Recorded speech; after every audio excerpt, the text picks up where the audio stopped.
Hello and welcome to the sixth part of our podcast on suffering. It was Charles Spurgeon who once commented on the prosperity of the wicked when he said, and this is kind of the prince of preachers, they said, of the 17th century, and he said, "The wicked deserves the hottest hell, but has the warmest nest." Kind of summarizes what the wicked experience on this earth, doesn't it? Now, it's amazing to see how many people actually believe that they deserve everything good in life.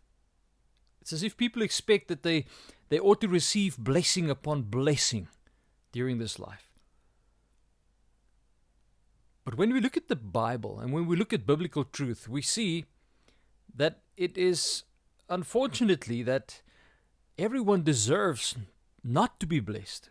The opposite of being blessed is actually true. Scripture teaches us that all have sinned and fallen short of the glory of God. There is no one righteous, no, not even one.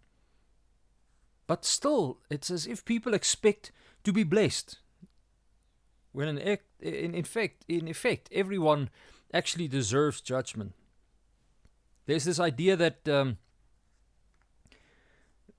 law of cause and effect, that it actually rules the world. You know, this kind of saying that if you work hard, you will reap the blessing of your labor. This is a principle you find in America, the idea of life and liberty and the pursuit of happiness, which is a motto in America. I think it's part of the USA Declaration of Independence or something like that. Or what you sow, you shall reap. You know, there's definitely a principle like that. But the thing is, when we read the wisdom literature in the Bible, we are actually confronted with our wrong understandings of what the principles of cause and effects are, specifically when it comes to suffering. Because it seems as if the principle of cause and effect doesn't really work with suffering. Well, if we have the wrong understanding, I think we need to go to Scripture to get our understanding corrected. For example, in the book of Proverbs, we see that there is a blessedness that kind of is conveyed to the righteous and woes to the wicked. If you read through the book of Proverbs, it's kind of clear. The wicked will experience sorrow and distress and troubles, and the righteous will experience blessing from the Lord. If you read the Psalms, it sounds like that as well. Even though we know, just through experience in life, that it's not always true. God's blessedness, for example, the fact that He blesses us, doesn't mean that He's going to temporarily bless us all the time. That's not what it's about. It's speaking about eternal blessing. Blessing even in heaven one day.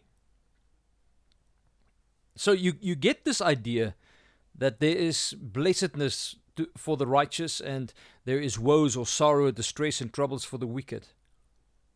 But I think there are enough exceptions in Scripture which suggests that this is not always the case.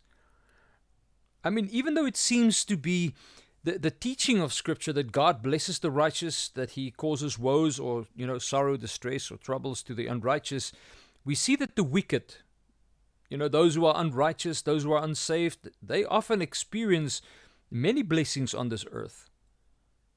I mean, David clearly speaks about it in the Psalms. Why is the wicked so blessed? He looks at the wicked and why are they so blessed?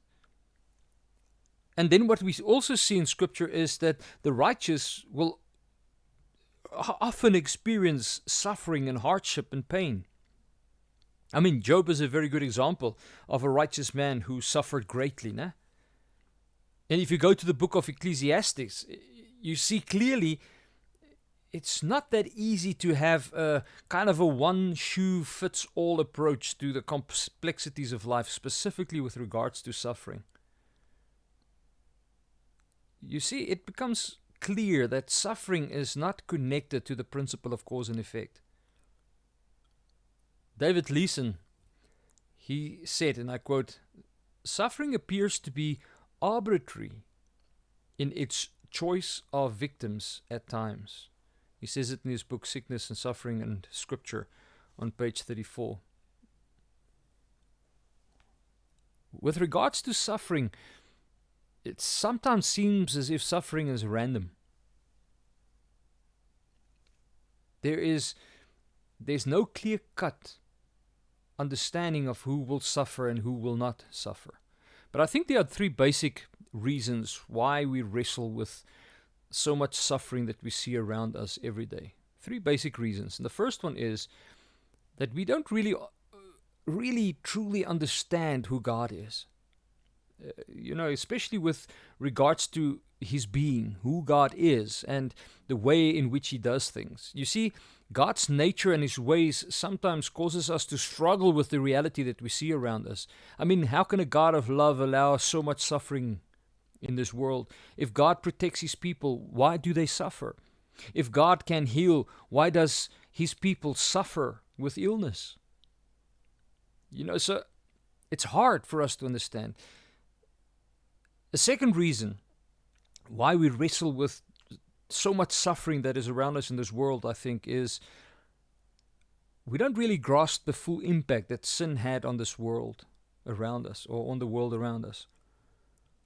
I mean, the disorder and the chaos and the suffering and the pain that is brought about by Adam and Eve's sin is so much more than I think what we even think or try to comprehend. It's just too much for us to understand. It's too much for our minds to work through. It's too much to grasp. So what we do is we kind of wrestle through something that is too huge for us to understand completely. But then the third reason, a basic reason why we wrestle with so much suffering that we see around us every day, is we do not really have the ability as fallen creatures to see things as they really are. We don't completely understand the world. We don't completely understand creation. We don't completely understand how things slot together. We make a little bit of sense of the world and the suffering and the pain and the things that happens, but not a complete sense. You see, I believe that life is much more complex than what we can observe with our senses. There is a mystery that is hidden from us. And until we get to eternity, when we are with the Lord and we will know all things, we're going to struggle with the reality of things that doesn't really line up. It doesn't really make sense.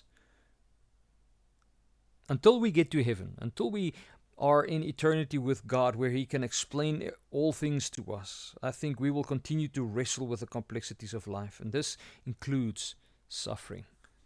And we can make peace with it, because this world is complex. The things around us is complex. All right, that concludes part 6. I really hope and pray that as you wrestle through suffering and maybe experience suffering in your own life, that you will come to a little bit of sense, a biblical understanding, but most of all, that you will come to peace, knowing that even though we don't understand everything, God is still in control. So God willing, until next time, thank you for listening. Bye-bye.